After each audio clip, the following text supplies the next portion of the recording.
Peggy 3. Welcome to the EA Sports 2010 FIFA World Cup penalty kick taking basics tutorial. Let's go over everything you need to know to be a prolific scorer from the penalty spot. The two most important decisions you will need to make as you prepare for a penalty kick are where you want to place your shot and how much power you want to get behind it. First, let's take a look at the power. To power up a shot and start the run-up, press and hold the circle button. The faster your shot is, the more difficult it will be for the goalkeeper to read the trajectory and react to the shot. Fast shots also have the advantage of making it harder for the goalkeeper to keep the ball out of the net, even if they manage to get a hand on it. The more power you put behind a shot, the more error it will have though, so be careful when deciding to blast one, as overpowering can result in missing the goal altogether. Instead, you can choose to press and hold the R1 button when powering up to take a finesse shot with the inside of your foot. Finesse shots are not as powerful as laces, but will have less error. But simply learning how to control the power of your shot will not be enough to beat the best goalkeepers in the world. In order to be a prolific scorer from the penalty spot, you'll need to learn how to place your shot away from the keeper's reach. Let's look at how to place your shot using the new completely analog aiming system.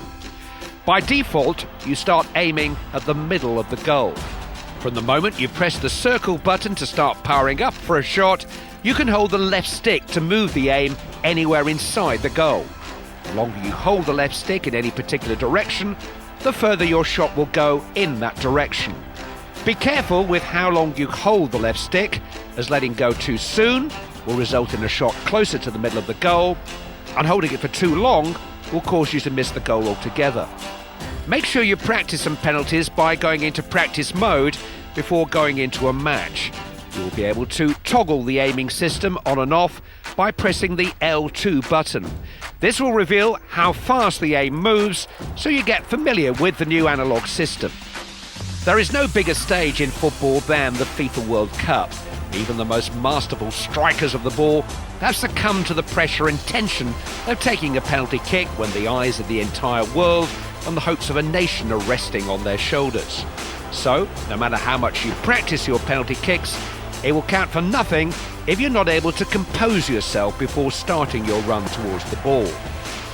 Just beneath the power bar, you will see the new composure meter for penalty kicks. The green and yellow sections are your composed sections, while the red part of the bar represents the not composed section. To take the kick accurately, you must stop the oscillating needle inside the composed section. If you miss, the further you are from the middle of the bar, the more error your shot will have. The needle will stop the moment you press the circle button to start powering up for a shot. The size of the sections is tied to the player's penalties attribute.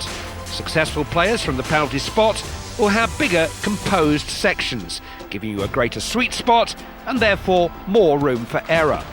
The speed of the needle will depend on a variety of factors, including game difficulty, how critical the penalty is, and how far into the tournament you've gone.